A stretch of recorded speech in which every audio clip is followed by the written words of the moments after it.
para insistir, ver se está certo. Ciência, aqui, ciência, sexto.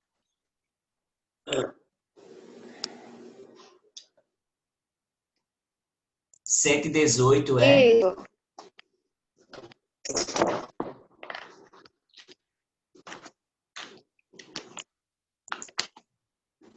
Deixa eu carregar aqui.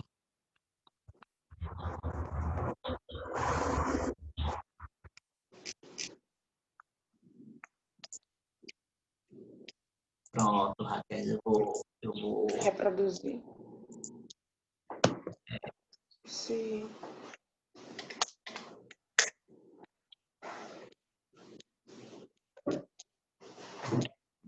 Arthur, depois tu pega aí e vê quem está na aula para me dar. Depois, pronto, aí começou, viu, Raquel? Você pode ir. Então vamos lá, pessoal. Bom dia, primeiramente. Como é que vocês estão?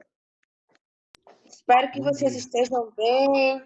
Vamos dar hoje continuidade ao nosso assunto e avançar um pouquinho, né? Eu tinha dito a vocês que prótons, nêutrons e elétrons, mas que iríamos estudar também sobre cátions, íons, e que vocês entendessem bem o que era nêutrons, prótons, elétrons, para não confundir com íons, cátions e ânions, certo? Então vamos lá, página 118. Os modelos de Rutherford e Bohr podem ser usados para explicar várias propriedades químicas da matéria.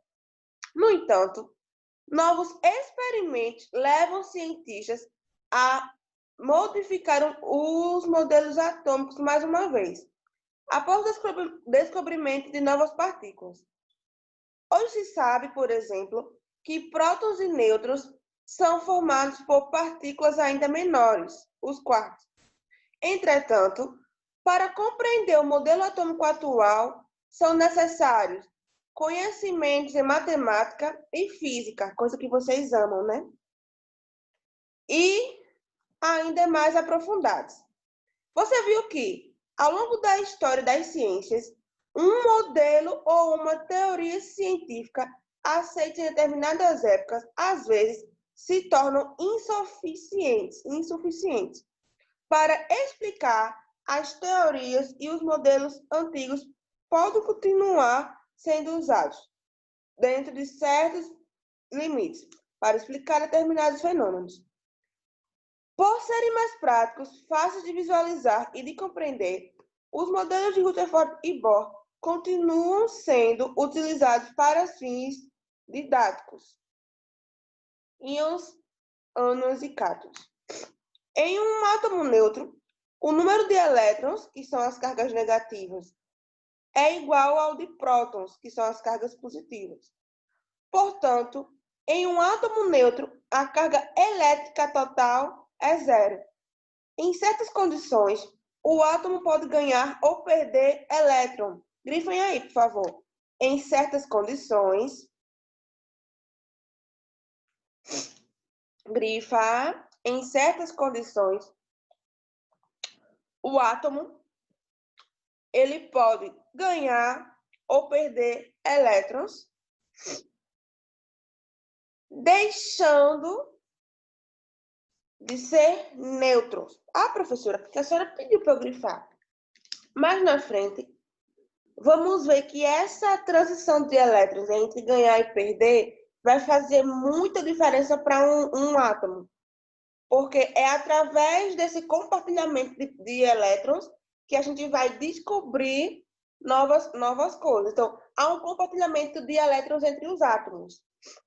Mais na frente a gente vai ver que esse compartilhamento de elétrons vai deixar um átomo nobre, um elemento fortificado. Então, a gente vai entender mais à frente que é importante que venha ter esse ganho e esse aperto de elétrons.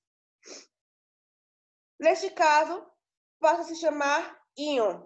Então, quando se tem perca ou ganho de elétrons, chama-se íon. Quando um átomo neutro ganha um elétron, ele fica com a carga total negativa. O íon formado é chamado ânion. Vamos grifar aí. Quando um átomo neutro ganha um elétron, ele fica com carga total negativa.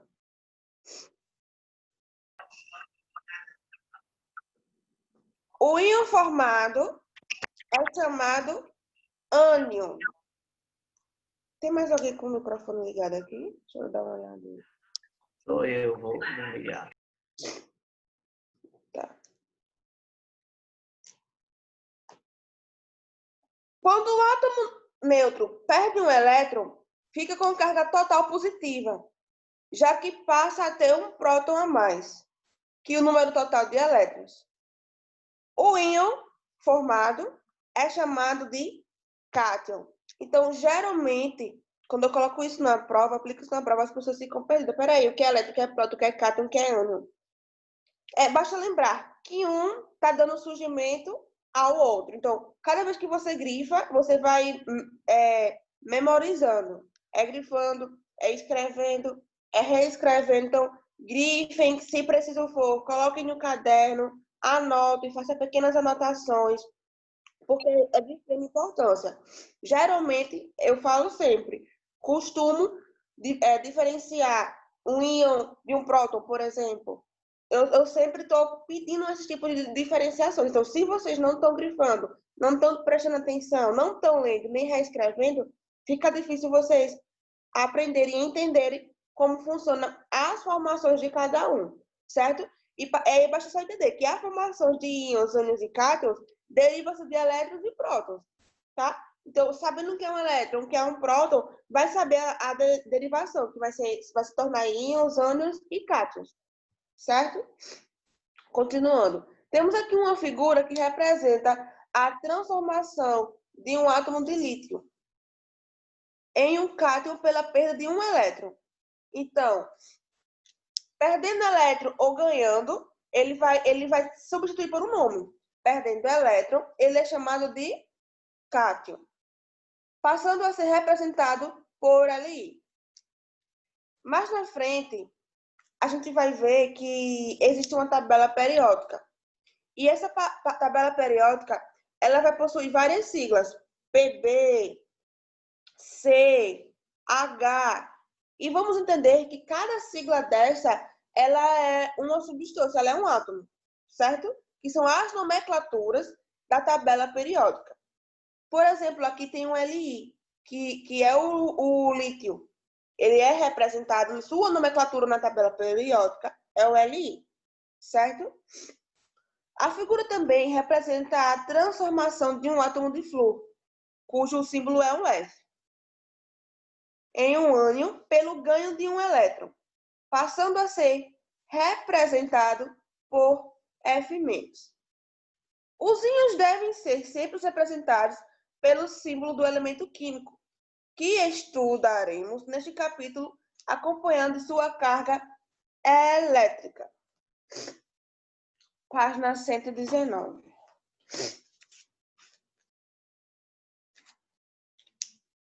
Número atômico e número de massa. Os átomos não são todos iguais.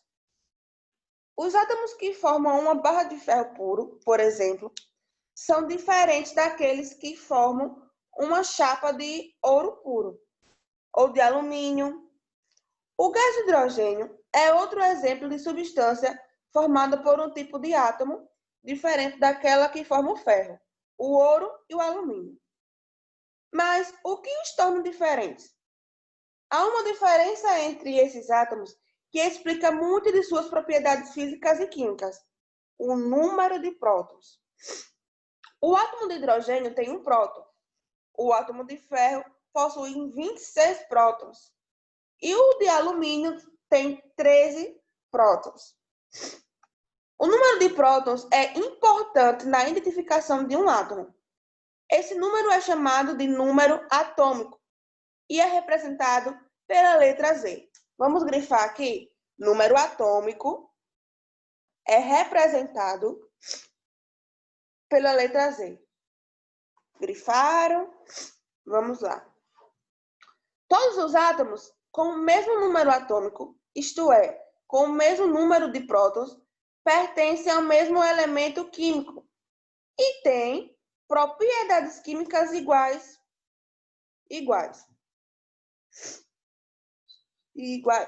Por exemplo, todos os átomos que contêm um próton pertencem ao elemento químico hidrogênio. E a mesma regra se aplica aos demais elementos químicos existentes. Em uma barra de ferro puro, por exemplo, todos os átomos que a compõem têm o número atômico 26 e apresentam as mesmas propriedades químicas.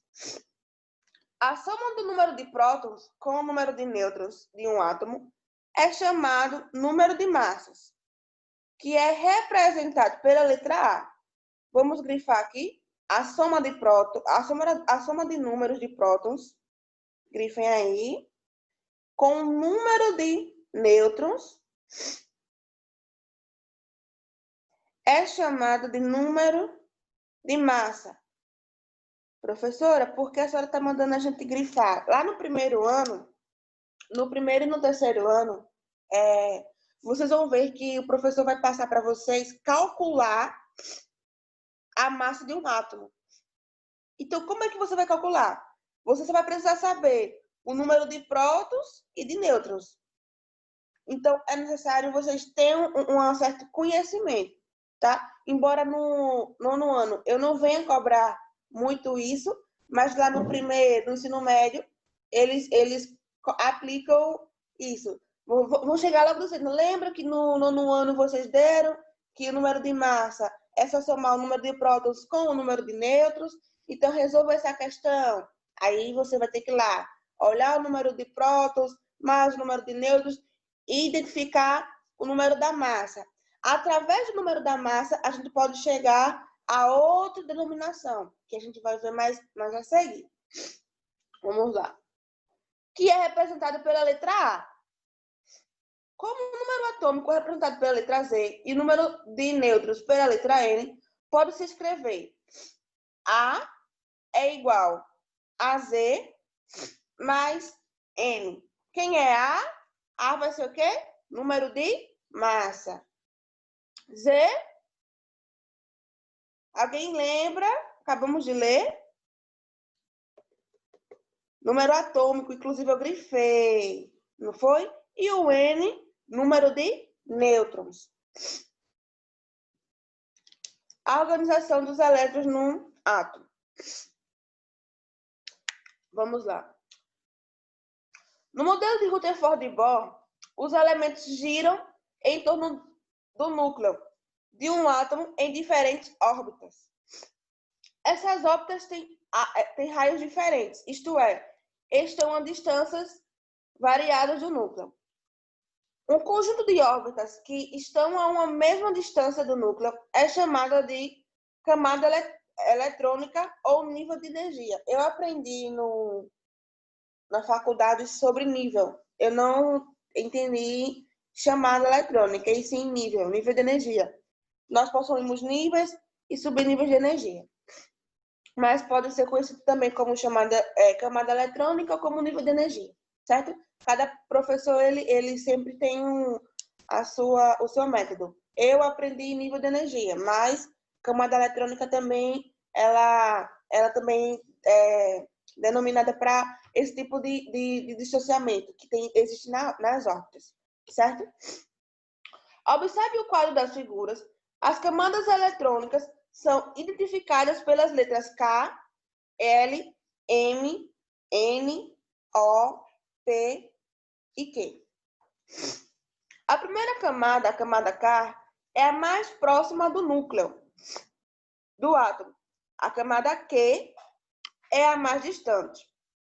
Uma camada eletrônica pode ter mais de um elétron, mas existe um número máximo de elétrons que cada uma delas é capaz de suportar. Por que existe, professor, a distribuição eletrônica?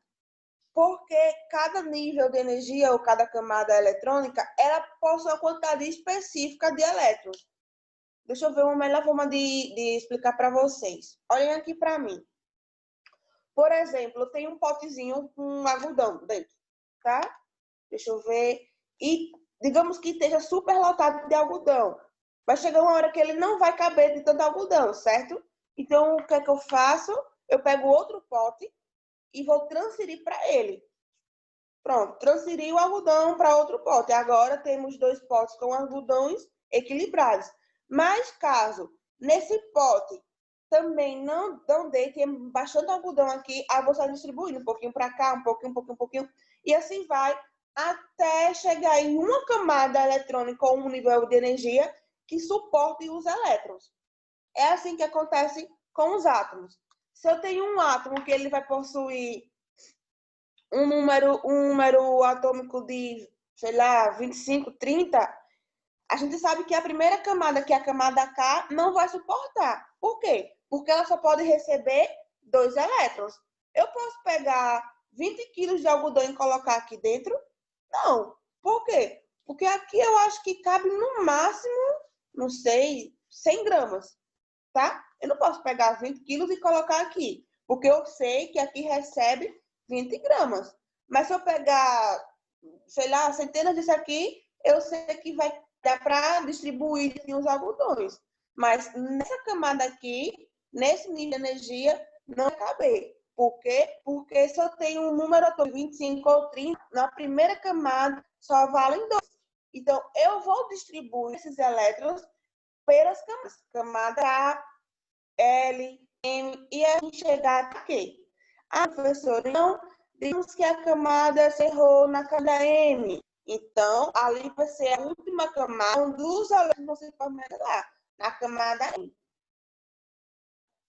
Uma página. 120.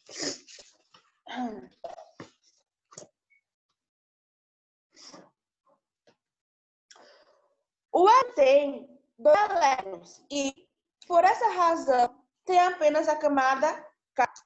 Foi aquilo que eu estava explicando para vocês. Aqui cabe, suporta, exemplo, 100 gramas de algodão. Um potinho comporta 100 gramas de algodão. Então, digamos que aqui é 100 gramas de algodão também. Então, se aqui suporta 100 gramas de algodão, eu coloco algodão, fechei e pronto. Ok, não preciso colocar aqui. Por quê? Porque já cabe. Aqui já deu 100 gramas de algodão. Mesma coisa acontece na distribuição de eletrônica, no nosso nível de energia, na nossa camada eletrônica. Se eu tenho um E, ele possui os elétrons, essa distribuição, primeiro que a gente faz, K. Mas o K ele já suporta 2 elétrons, então eu não preciso transportar lá para próximo. O K ele já absorve e fica guardadinho os 2 elétrons. Tem apenas a cada K preenchida.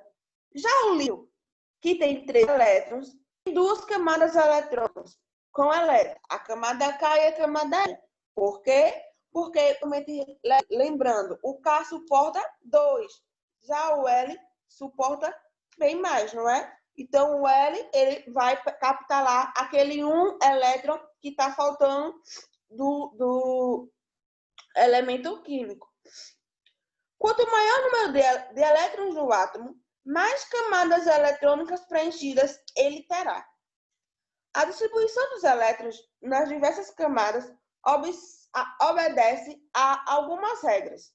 Uma dessas regras é que os elétrons devem ocupar a primeira camada eletrônica mais próxima do núcleo. Vamos grifar aí? Uma dessas regras, grifem aí, uma dessas regras é que os elétrons devem ocupar a primeira camada eletrônica mais próximo do núcleo.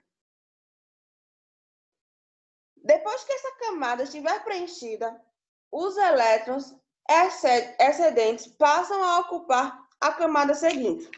E assim sucessivamente. Há outra regra que diz que a última camada de um átomo não pode ficar com mais de 8 elétrons. E se for camada K, não pode ter mais de 2 elétrons. Vejam, por exemplo, a distribuição de elétrons do elemento sódio, que é o Na, de número atômico. Mas talvez você lembre, não, professora, porque tem Na, porque tem Fe, porque tem não sei o quê. Esses números, esses símbolos estão representados na tabela periódica, tá? Então, aqui é uma nomenclatura que a gente dá ao sódio na tabela periódica. Inclusive, a atividade de casa para vocês vai ser construir uma tabela periódica e deixar no caderno. No finalzinho da aula, daqui a 5 minutinhos, eu vou explicar como é que vocês vão fazer essa tabela periódica no caderno, me mostrar. Como é muito trabalhosa, vocês só precisam me mostrar terça-feira, certo? Vamos lá. Tá faltando até gente hoje, né? Deixa eu dar uma olhadinha. Tá faltando até gente hoje. Prosseguindo. Temos aqui, ótimo, temos aqui um modelo, tá? Que vai estar representando um modelo de sódio. Nós temos aqui 3 camadas eletrônicas. Tá vendo que temos o K, no meio que tem um pontinho laranja, é o núcleo, certo? E esses ao redor do núcleo vai ser os níveis de energia, ou camadas eletrônicas, certo? Cada nível desse, cada camada dessa, vai estar o K, L, M, N, até chegar ao Q, certo? E sabemos que cada camada vai conseguir um determinado tipo de elétrons. Por exemplo, o K2, o L8, o M18. Então, nessa distribuição de elétrons, digamos que o átomo esteja próximo, ele vai começar a distribuir entre essas camadas eletrônicas. Eu coloquei a mão na câmera. Espera aí. Ele vai começar a distribuir. Um átomo de hélio tem 2. Então, sabemos que o hélio, os elétrons, ele está próximo ao núcleo. Não é isso? Por quê? Porque a camada K, o subnível aqui, ele está muito próximo ao núcleo. Já o M, a camada M, ele vai estar mais distante do que o K. Se pegamos um átomo com 30, 35, 40, pode existir, professora? Existem números atômicos que vocês vão ver quando vocês estiverem lá preenchendo, desenhando, construindo a tabela de vocês. É por isso que eu quero a tabela de vocês desenhada, construída no caderno, porque vocês vão ter noção de número atômico, o que é uma massa, tudo isso, porque a gente só aprende e entende melhor construindo, fazendo. Vocês vão entender que existem vários números atômicos, vários números de massa, e é gigantesco esses números, tanto de massa como o número atômico. E assim, essa distribuição eletrônica. Vamos lá, deixa eu ver, eu parei aqui.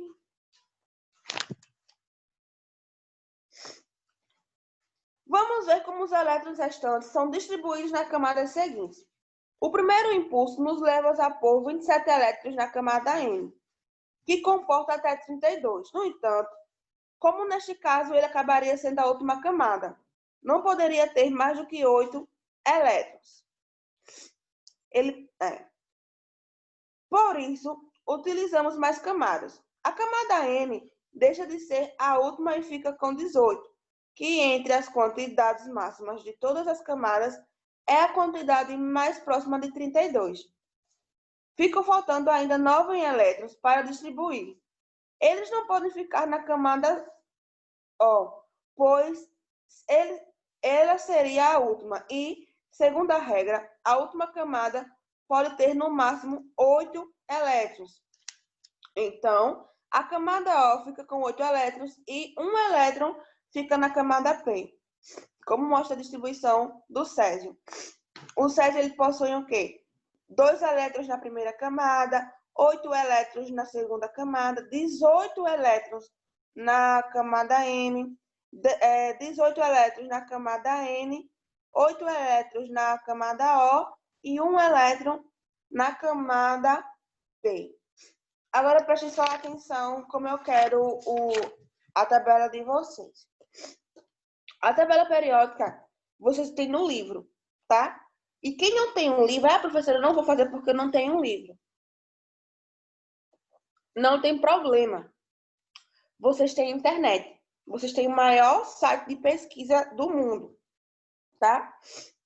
Vocês chegam lá, colocam tabela periódica 2020. Vai aparecer nas tabelas. Você olha lá, aqui tem o nome IUPAC. Vocês clicam e constroem no caderno de vocês. Por quê? Conforme você desenha, conforme você venha a colocar, vocês vão aprender muito. Primeiro, nomenclatura. O que é um hidrogênio? O que é um carbono? O que é um cálcio? O que é um cloreto? O que é um cloro? Isso a gente aprende desenhando. Ótimo. Mas tá no caderno ou você que fez? Veio no caderno ou você que fez? Porque eu quero feito. Eu não quero impresso. Porque eu imprimi. Porque veio, eu comprei, já tinha no... Eu quero que vocês façam. Eu quero que vocês construam, desenhem, montem. Saiba onde se posiciona. Por quê? Porque a gente aprende. A gente vai entender que uma tabela periódica, ela possui período, ela possui família. Através do número de massas, é onde elas vão estar localizadas. Através do número atômico, elas elas ficam entre linhas. Através de famílias também, porque cada átomo, cada elemento tem a sua família. Gases nobres, metais, não metais. Tudo isso, quero que você... Aí é para fazer sobre a tabela periódica mesmo, aquela tipo, bem grande, bem específica. Isso. Olha, na página de vocês, na página 126, tem uma tabela periódica ótima. Certo? E o que é que eu quero? Além que vocês coloquem, por exemplo, vou pegar o exemplo mais simples. O H. Temos o número atômico e o número de massa. Mas, além disso, eu quero que vocês coloquem H hidrogênio. Por quê? Porque isso vai fixar na mente de vocês que H é hidrogênio. Certo? Vai fixar que o Ca é o cálcio, que o C é o carbono, que o B é o boro.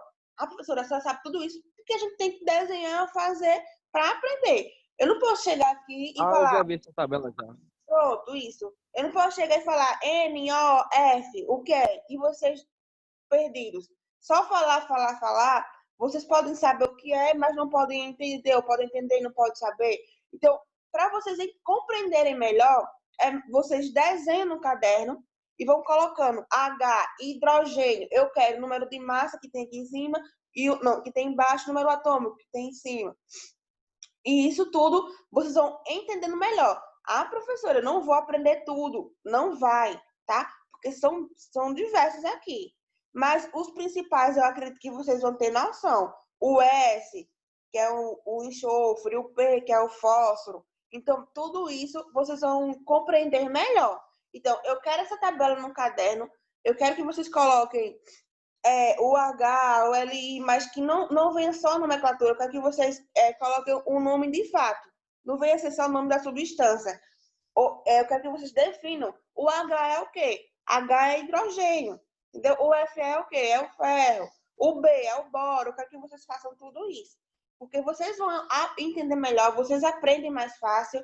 Assim, é mais fácil vocês aprenderem construindo do que eu só falando. Certo?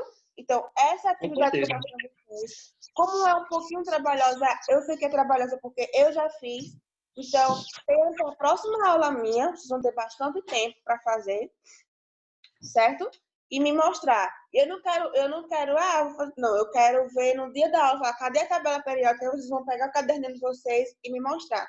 Relembrando, quem não tem um livro, quem está sem um livro, quem deixou na casa do avô, do tio, do pai, de qualquer pessoa, pode pesquisar na internet. É só pegar a tabela periódica através da IUPAC, que é o site de referência da química da tabela periódica, certo?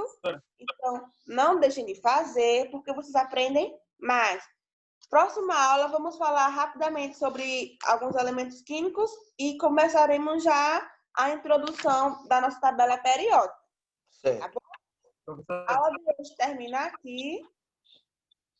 Quem não entendeu pode me perguntar no privado que eu explico novamente. Certo? Tá ok.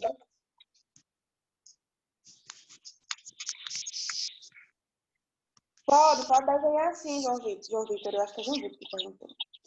Que já está no seu caderno.